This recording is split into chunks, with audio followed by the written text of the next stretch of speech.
तो बुलेटिन का आगाज करते हैं सबसे बड़ी खबर के साथ। ईडी की तरफ से ये बड़ी खबर आ रही है, जहां ईडी की तरफ से दर्ज मनी लॉन्ड्रिंग केस के मामले में सत्येंद्र जैन ने जमानत के लिए एससी का रुख किया है दिल्ली। यहां बता दें कि एससी ने 6 अप्रैल को जमानत खारिज कर दी थी। सत्येंद्र जैन ने एससी के फैसले को सुप्रीम कोर्ट में किया था चैलेंज, जहां की तकरीबन 1 साल से जेल में बंद है ये सत्येंद्र जैन।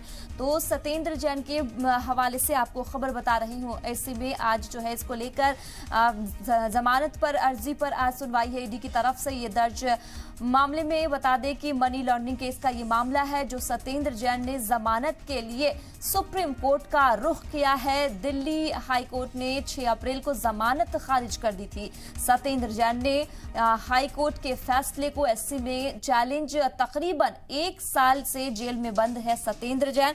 तो ये जो मामला 1 साल पुराना बताया जा रहा है, जेल में कई मामलों में ये इनका जो लंबा बताया जा रहा है विवाद। हालांकि जेल में मालिश को लेकर भी इन के हवाले से ये खबर आ रही थी। तकरीबन 1 साल से ये बंद बताया जा रहा है इस जेल में बंद सत्येंद्र जैन। इस पे तफसील से बातचीत के लिए हमारे नुमाइंदे अरविंद सिंह हमारे साथ जुड़ चुके हैं। अरविंद, क्या ताजा अपडेट जानकारी है आपके पास, जिस तरीके से ईडी की तरफ से दर्ज मनी लॉन्ड्रिंग केस का ये मामला, जिसमें सत्येंद्र जैन ने जमानत के लिए सुप्रीम कोर्ट का रुख किया?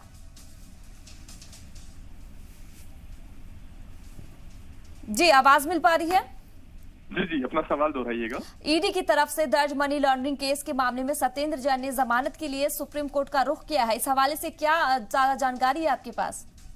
देखिए, सत्येंद्र जैन ने सुप्रीम कोर्ट का रुख किया है जमानत पाने के लिए। पिछले करीब 1 साल से वो जेल में बंद है और उन्होंने हाई कोर्ट के उस आदेश को चुनौती दी है जिसमें हाई कोर्ट ने उनकी जमानत अर्जी को खारिज कर दिया था।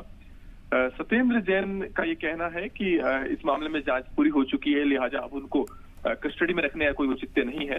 हालांकि हाईकोर्ट ने जब उनकी जमानत अर्जी को खारिज किया था तो इस पूरे मामले में उनके रोल को लेकर कई अहम टिप्पणियां की थी।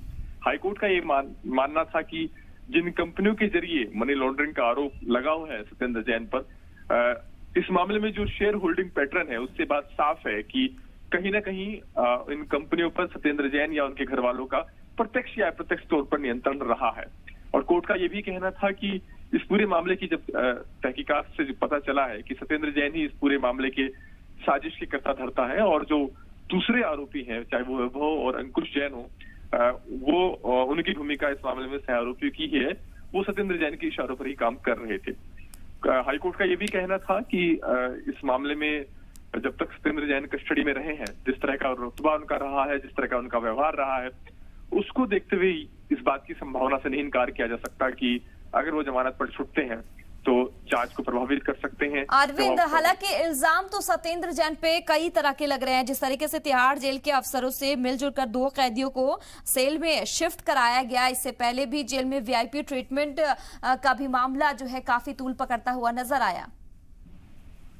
बिल्कुल, यही जब हाई कोर्ट में और निचली अदालत में जब जमानत अर्जी पर सुनवाई हो रही थी तो जांच एजेंसी की तरफ से एक मुख्य दलील भी थी जिसमें उन्होंने बताया था कि जिस तरह के फुटेज सामने आए हैं तिहाड़ जेल के अंदर से, वो दर्शाता है कि सत्येंद्र जैन का किस तरह का रुतबा है और उनके व्यवहार में कोई तब्दीली नहीं आई है। और अगर उनको जमानत मिलती है तो वो गवाहों को प्रभावित कर सकते हैं, सबूतों के साथ छेड़छाड़ कर सकते हैं और इस मामले की जांच बाधित हो सकती है।